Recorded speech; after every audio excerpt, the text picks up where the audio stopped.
Okay, kiddies. It's been a while. Sorry to be away so long, but been doing some interesting stuff.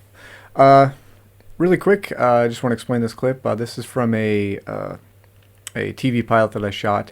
This is Miss Nikki Lee. She was Playboy Playmate. I believe she was Miss May 2012. Anyway, this is this little dream sequence scene that we shot. This was shot with the Blackmagic cinema camera using ProRes, and I think the lenses were Rokinon, but I'd have to check with Vic Harris because it was his camera and his lenses that we used. Anyway, so when you bring this in, you'll notice that if you look at these scopes, the black levels aren't black. They're not even broadcast black.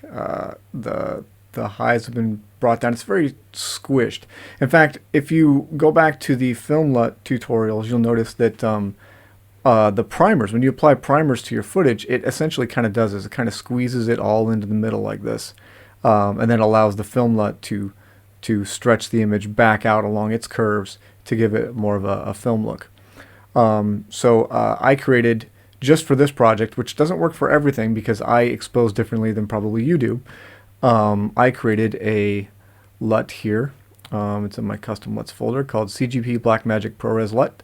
I apply that, and now my footage has more of a look of normal video. The blacks are black. The whites stretch up to pure white, where there is pure white, which is very not a lot of places because I don't expose that way. And so you can see that you've got something that you can work with. Now this is available for download. I've given this to you. But some of you said, it doesn't really work with my footage. It looks a little dark. Can you help me out? Okay, well the reason I created it was this. Let me set that to no LUT. Is if you use the Blackmagic cinema camera film to RE, this one right here. Gross. Everything turned greenish and really weird. You can look at the waveform here. Everything got really funky, and that's not what we shot. That's not the way we want it to look. And so if you're tired of using that, you can either use the one that I've given you, or I'm going to show you how to create your own. So let's get into that. Let's set this to no LUT. Let's bring in our scopes. Keep wanting to get out of the way. So to create your own Blackmagic LUT, here you go. You're going to come over here to primaries. Usually you have the color wheels. I like using the primaries because they're basic, and they give you, basically, if you lift the shadows by scrolling up, you watch your shadows go up, and you can flatten everything out, or you can drop them back down.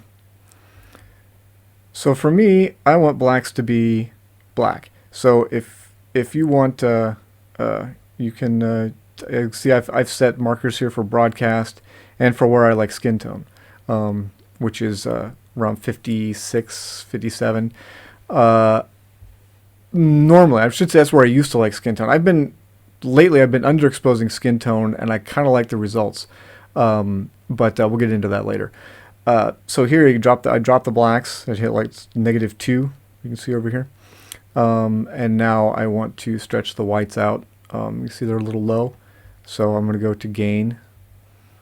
And that's going to get me in the ballpark. And then gamma is up to you. And this gamma is just where you want to put skin tone. If you watch, I'll move the gamma. You can watch if I bring this down, all the midtones get really dark, and there's a lot of density there. Maybe you want to put them a little higher. Maybe you want to stretch this up, and you don't want to adjust the white balance. Maybe you just want to leave this singled out at 0, and that's where you want it. And the other thing that you're going to want to adjust is your saturation. So I'm going to bring that up. And that's going to give me something.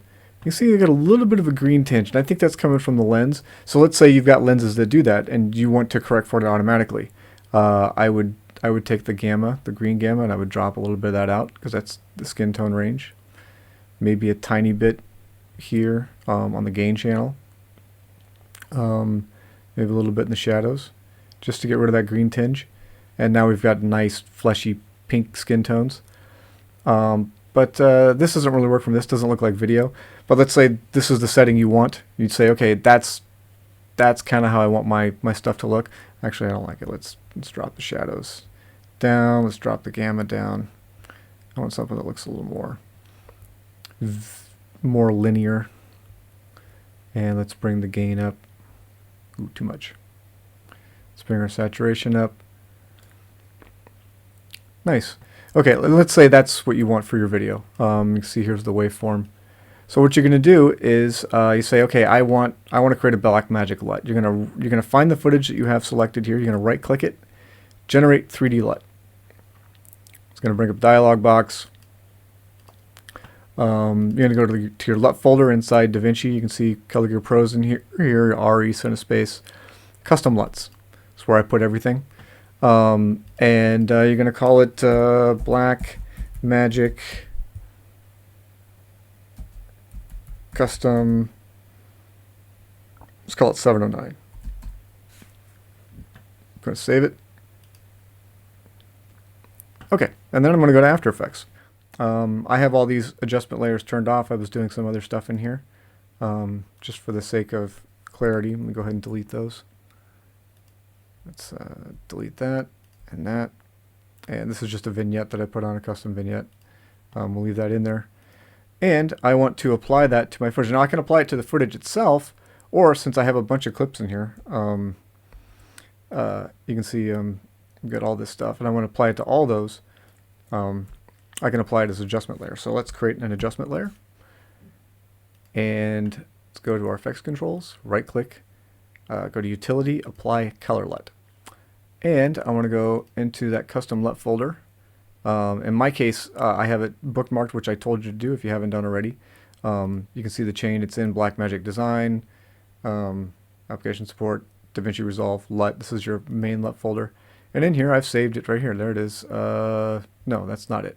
I saved it as... where the hell? Oh, custom LUTs. That's right. Blackmagic 709. There it is. So I open that, apply it to the footage. Boom. There it is. So that is how you get LUTs into After Effects from Davinci. And this is how you're, from here, we're going to, in another tutorial, I'm going to show you how to move it out of After Effects and get it into Final Cut Pro and Premiere and your other applications.